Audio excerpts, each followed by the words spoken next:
భగవద్భక్తులందరికీ ఆధ్యాత్మిక కార్యక్రమానికి పునఃస్వాగతం. మీరు చూపిస్తున్న ఆదరాభిమానాలకు మీకు పేరు పేరున పాదాభివందనాలు తెలియజేస్తూ భీముడు అశ్వత్థామను గురించి వెతుకుతూ అన్వేషిస్తూ శ్రీకృష్ణ పరమాత్మ ధర్మరాజుతో ఇలా అన్నాడు. భీమసేనుడు ఆగ్రహావేశాలతో అశ్వత్థామను బట్టి తీసుకురావాలని వెళ్ళాడు. ఇక్కడ మనం ఒక విషయం గమనించాలి. ఎందుకంటే అశ్వత్థామ సాధారణమైన వ్యక్తి కాదు, చాలా ప్రమాదకరమైన వ్యక్తి. అతని వద్ద అసాధారణమైన అస్త్రాలు మరియు శస్త్రవిద్యలు తెలిసినవాడు. అతని వద్ద విశ్వాన్ని కాల్చివేయగల బ్రహ్మశిరో నామకాస్త్రం ఉన్నది. అతనితో యుద్ధం చేయడం భీముని వల్ల సాధ్యమయ్యేది కాదు. అందువల్ల మనమందరం కలిసి భీమునికి సహాయంగా యుద్ధానికి వెళదాము అని చెప్పాడు. అప్పుడు ధర్మరాజు, శ్రీకృష్ణ, ఈ బ్రహ్మశిరో నామకాస్త్రం అంటే ఏమిటి అని అడిగాడు. శ్రీకృష్ణ పరమాత్మ ఇలా చెప్పసాగాడు. బ్రహ్మ శిరోనామకాస్త్రం అంటే బ్రహ్మశిరస్సు. ఇది విశ్వాన్ని కాల్చివేయగల అత్యంత శక్తివంతమైన అస్త్రము. ఈ అస్త్రాన్ని బ్రహ్మదేవుడు అగస్త్య మహర్షికి ఇచ్చాడు. అగస్త్య మహర్షి అస్త్రాన్ని ద్రోణాచార్యుడికి ఇచ్చాడు. ద్రోణాచార్యుడు పాండవుల్లో అర్జునునికి ఈ అస్త్రాన్ని ఉపయోగించడం మరియు ఉపసంహరించడం నేర్పించాడు. అలాగే అశ్వత్థామకు కూడా ఈ అస్త్రం గురించి నేర్పించాడు, కానీ దాన్ని ఉపసంహరించడం నేర్పించలేదు. అలాగే అశ్వత్థామను ఇలా హెచ్చరించాడు, నాయన, ఈ అస్త్రాన్ని లోక కళ్యాణానికై వినియోగించాలి తప్ప మానవులపై ఆశించి వినియోగించకూడదు. అలాగే ఏదైనా ప్రమాదములు సంభవిస్తే ఉపాయములతో తప్పించుకోవాలి అని ఈ బ్రహ్మశిరో నామకాస్త్రం ఉపయోగించవద్దు అని హెచ్చరించాడు. కానీ ఎప్పటికప్పుడు అశ్వత్థామ ఆలోచనల గురించి అతను చాలా ఆవేశపరుడని అప్పుడప్పుడు మదనపడేవాడు. ఈ విషయము అశ్వత్థామ కూడా గమనించాడు. ఎన్నోసార్లు అతని నోటి గుండా విన్నాడు. కానీ బ్రహ్మశిరో నామకాస్త్రం తన వద్ద ఉందని అశ్వత్థామకు చాలా మనోధైర్యం ఉండేది. ఎందుకంటే ఈ అస్త్రము ముల్లోకాలను త్రుటిలో బూడిద చేయగలదని తనకు విశ్వాసం. అలాగే శ్రీకృష్ణ పరమాత్మ ధర్మరాజుకు మరొక విషయం తెలియజేశాడు. ఓ ధర్మరాజా, మీరు వనవాసం చేసే కాలంలో అశ్వత్థామ ఒకసారి నా వద్దకు వచ్చాడు. శ్రీకృష్ణ, నా వద్ద బ్రహ్మశిరో నామకాస్త్రం ఉన్నది, అది నీకు ఇస్తాను, నాకు నీ వద్ద ఉన్న సుదర్శన చక్రం ఇవ్వగలవా అని అడిగాడు. శ్రీకృష్ణ పరమాత్మ అతనికి కుశల ప్రశ్నలు వేసి అందరి యోగక్షేమాలు విచారించాడు. ఓ అశ్వత్థామ, నీవు నాకు చాలా మంచి మిత్రుడవు. అలాగే నాకు నీ వద్ద ఉన్న బ్రహ్మశిరో నామకాస్త్రం అక్కరలేదు. నా వద్ద ఉన్న సుదర్శన చక్రము, చజన్యమనే శంఖము, రంగమనే ధనస్సు, కౌమోదకము అనే గద మరియు నందకమనే ఖడ్గము కలవు. వీటిని నీవు నీ శక్తి సామర్థ్యములతో ఉపయోగించగలను అన్న దృఢ నమ్మకము, నిశ్చయము ఉన్నప్పుడే వీటిని ఉపయోగించగలవు. కానీ మరొక విషయము, అర్జునుడు నాకు చాలా ప్రియమిత్రుడు, నా ప్రాణసముడు. అయినను అతనెప్పుడు నా ఆయుధములను ఏ రోజు తనకివ్వమని అడగలేదు. అయినా నీవు అడిగావు కనుక నీ ముందుంచుతున్నాను. ఈ సుదర్శన చక్రాన్ని హిమవత్ పర్వతం మీద రుక్మిణీదేవితో కలిసి బ్రహ్మచర్యం ఆచరించి ఘోర తపస్సు ఆచరించి ఈ దివ్యాస్త్రాన్ని పొందాను. ఇది నా ప్రాణం కంటే అధికమైనది. ఈ దివ్యాస్త్రాన్ని నేను ప్రాణాధికంగా ప్రేమిస్తున్నాను. నీ వద్ద ఏదైనా పుచ్చుకొని నా దివ్యాస్త్రాన్ని ఇస్తే అది స్నేహం అనిపించుకోదు. కనుక అప్పుడు అశ్వత్థామ తన వామహస్తంతో అంటే ఎడమ చేతితో సుదర్శన చక్రాన్ని అవలీలగా ఎత్తగలనే ధైర్యంతో దాన్ని కదిలించబోయాడు. కానీ అది కొద్దిగా కూడా కదలలేదు. తర్వాత తన రెండు చేతులతో సుదర్శన చక్రాన్ని ఎత్తబోయాడు. కొంచెం కూడా కదిలించలేకపోయాడు. అప్పుడు శ్రీకృష్ణ పరమాత్మ అశ్వత్థామతో ఇలా అన్నాడు. ఓ అశ్వత్థామ, పార్థుడు అంటే అర్జునుడు ఘోర తపస్సు చేసి పాశుపతాస్త్రము, కపిధ్వజము మరియు ఇతర అనేక దివ్యాస్త్రాలను పొందాడు. కానీ ఏనాడు నా ఆయుధాలను ఆశించలేదు, ఇవ్వమని కోరనే లేదు. అర్జునుడు నా ప్రాణసముడు. అతను అడిగితే ఏమైనా ఇచ్చేవాణ్ణి, నా ఆయుధాలను కూడా ఇచ్చేవాణ్ణి. కానీ అతడు ఏ రోజు కూడా నా ఆయుధాలను ఆశించలేదు, అడగలేదు. కానీ అశ్వత్థామ, నీకు ఈ సుదర్శన చక్రం ఇస్తే ఏం చేస్తావు అని కుతూహలంగా అడిగాడు. ఆ శ్రీకృష్ణ పరమాత్మకు సర్వం తెలుసు. అయినా కూడా ఒకసారి అశ్వత్థామ మనసులో ఏముందో, ఎటువంటి కుటిల ఆలోచనలు చేస్తున్నాడో తెలుసుకుందామని అడిగాడు. అప్పుడు అశ్వత్థామ ఇలా అన్నాడు.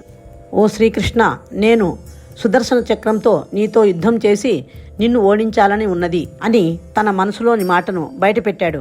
ఇంకా విను ఓ ధర్మరాజా, అశ్వత్థామ ఇంకా ఇలా కూడా అన్నాడు. ఒకవేళ నువ్వు యుద్ధం చేయడానికి ఒప్పుకోనట్లయితే నేను నీ పాదసేవ చేసి నిరంతరము నిన్ను సేవించి నిన్ను సంతృప్తుని గావించి నీవు నా సేవకు మెచ్చి ఏదైనా వరం కోరుకొమ్మని నన్ను అడిగినట్లయితే అప్పుడు కూడా నేను ఇదే వరం కోరుకుంటాను. నీతో యుద్ధం చేసి నిన్ను ఓడించినట్లయితే అశ్వత్థామ శ్రీకృష్ణునితో యుద్ధం చేసి శ్రీకృష్ణునే ఓడించాడు అనే కీర్తి గడించాలని చాలా ఉత్సాహంగా ఉన్నది అని తన మనసులోని మాటను బయటకు చెప్పాడు. ఎంత విచిత్రమైన కోరిక కదా! అతను గురుపుత్రుడు, నాకు మిత్ర సమానుడు కనుక అతనిని విశేషంగా గౌరవించి రత్నాలు, మాణిక్యాలు, విశేషమైన ఆభరణాలు ఇచ్చి అతన్ని సత్కరించి పంపించాను. కావున ఓ ధర్మరాజా, అశ్వత్థామ చాలా ప్రమాదకారి. అతని వద్ద బ్రహ్మశిరోనామకాస్త్రం కాకుండా అనేకమైన దివ్యాస్త్రాలు, అస్త్రశస్త్రాలు ఉన్నాయి. కనుక అతనిని ఎదుర్కోవడం భీమసేనుని వల్ల ఒక్కటే అయ్యే పని కాదు. అందువల్ల మనమందరం కలిసి భీమునికి సహాయంగా వెళదాము. నీతో పాటు అర్జునుడు, నకులుడు అందరము కలిసి భీమసేనునికి సహాయంగా వెళదాము.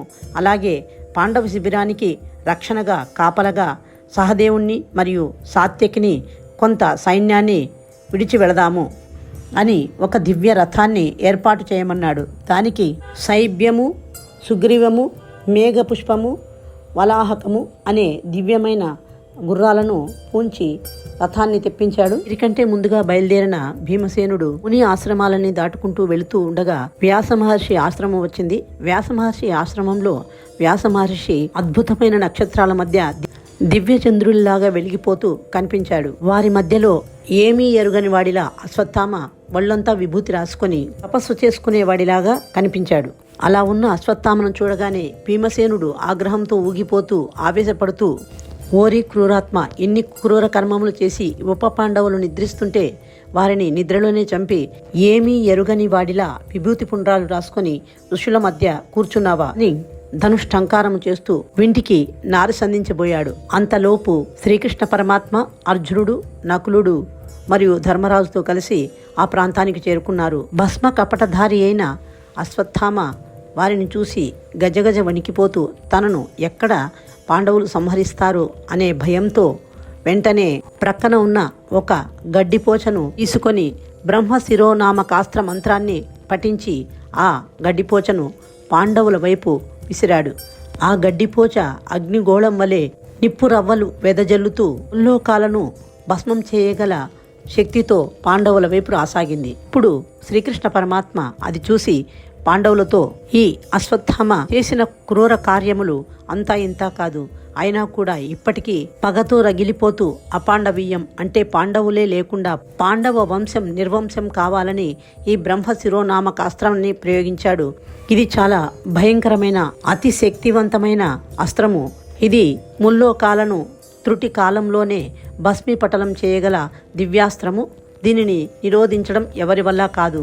అందువల్ల అర్జున, నీవు కూడా ఇంకా ఉపేక్షించక దీనికి సమాధానంగా బ్రహ్మశిరోనామకాస్త్రాన్ని ప్రయోగించు అని చెప్పాడు. మరి శ్రీకృష్ణ పరమాత్మ చెప్పిన విధంగా అర్జునుడు బ్రహ్మశిరోనామకాస్త్రాన్ని ప్రయోగించాడా? మరియు అశ్వత్థామ ప్రయోగించిన బ్రహ్మశిరోనామకాస్త్రం ఏం చేయబోతున్నది అన్న ఉత్కంఠభరితమైన విశేషాలను మనం రాబోయే వీడియోలో తెలుసుకుందాము. అలాగే మన ఆధ్యాత్మిక ఛానల్ను ఎంతగానో ఆదరిస్తున్న భగవద్భక్తులందరికీ పేరు పేరున పాదాభివందనం చేస్తూ ధన్యవాదాలు తెలియజేస్తూ ఈ వీడియోలను ప్రతి ఒక్కరికి అంటే మన బంధుమిత్రులకు, శ్రేయోభిలాషులకు, హితులకు అందరికీ షేర్ చేయండి. ఇలాంటి మంచి మంచి వీడియోల కోసం మన ఆధ్యాత్మిక ఛానల్ను సబ్స్క్రైబ్ చేయండి, లైక్ చేయండి. మన చలనచిత్ర నిర్మాతలు మన పురాణాలను, ఇతిహాసాలను వక్రంగా అంటే లేనిది ఉన్నట్టుగా, ఉన్నది లేనట్టుగా చూపిస్తూ ఉన్నారు. ఇది చాలా తప్పు. కావున ప్రతి ఒక్కరూ మహాభారతము, భాగవతము, భగవద్గీత చదివితే తప్పకుండా మనకు నిజాలు మరియు వాస్తవాలు తెలుస్తాయి. మన పూర్వీకులు ఎన్నెన్ని గొప్ప అస్త్రశస్త్ర విద్యల్లో ఆరితేరారో, నిపుణులయ్యారో మనకు తెలుస్తుంది. మన వీడియోలను వదలకుండా మొదటి నుంచి చూస్తే అన్ని విషయాలు మనకు పూర్తిగా అర్థమవుతాయి. కావున ప్రతి ఒక్కరూ మన వీడియోలను పూర్తిగా శాంతంగా వినండి. ఇప్పుడు మన చలనచిత్ర నిర్మాతలు ఎంత తప్పులు చేస్తున్నారో మనకు బాగా అర్థమవుతుంది. ఎప్పుడూ కూడా చరిత్రను, పురాణాలను, ఇతిహాసాలను వక్రీకరించకూడదు. అది చాలా తప్పు. మనం పురాణాలు, ఇతిహాసాలు చదవకపోవడం వల్ల ఇన్ని తప్పులు జరిగినా మనం గుర్తించలేకుండా ఉన్నాము. కావున ప్రతి ఒక్కరూ రామాయణ, మహాభారతము, భాగవతము, భగవద్గీత చదవండి. వాస్తవాలు, నిజాలు ఖచ్చితంగా తెలుస్తాయి.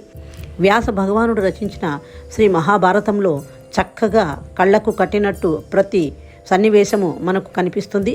కావున ప్రతి ఒక్కరూ మన పురాణాలు, ఇతిహాసాలు చదవాలని మనస్ఫూర్తిగా కోరుకుంటూ ఆ శ్రీమన్నారాయణ సంపూర్ణ కరుణాకృప కటాక్షాలు మన మీద ఉండాలని, ఆ శ్రీకృష్ణ పరమాత్మ మనల్ని ఎల్లప్పుడూ చల్లగా కాపాడాలని, ప్రతి ఒక్కరిలో ఆధ్యాత్మిక చింతన వెల్లివిరియాలని మనస్ఫూర్తిగా కోరుకుంటూ మన పూర్వీకులు ఎంత గొప్ప ఉత్కృష్టమైన మేధావంతులో మనకు అర్థమవుతుంది. ఒక ఉత్కంఠభరితమైన వీడియోతో మీ ముందుంటాను. ఈ వీడియోను లైక్ చేయండి, షేర్ చేయండి, సబ్స్క్రైబ్ చేయండి. భారత, భాగవత, రామాయణాల పట్ల మంచి అవగాహన పెంచుకోండి. ఓం నమో భగవతే వాసుదేవాయ హరయే పరమాత్మనే ప్రణతక్లేశ నాశాయ గోవిందాయ నమో నమః అని పాండవులు ఉచ్చరించిన మహాశ్లోకం ఇది. ఈ శ్లోకాన్ని ఎవరైనా పఠిస్తే వారికి ఎటువంటి కష్టాలైనా అధిగమించి అష్టైశ్వర్యాలతో, సుఖ సంతోషాలతో వర్ధిల్లుతారని స్వయంగా శ్రీకృష్ణ భగవానుడే మనకు చెప్పాడు. అందువల్ల మనము ప్రతిరోజు కనీసం 108 సార్లు ఓం నమో భగవతే వాసుదేవాయ అనే మంత్రాన్ని పఠిద్దాము. ఓం నమో భగవతే వాసుదేవాయ.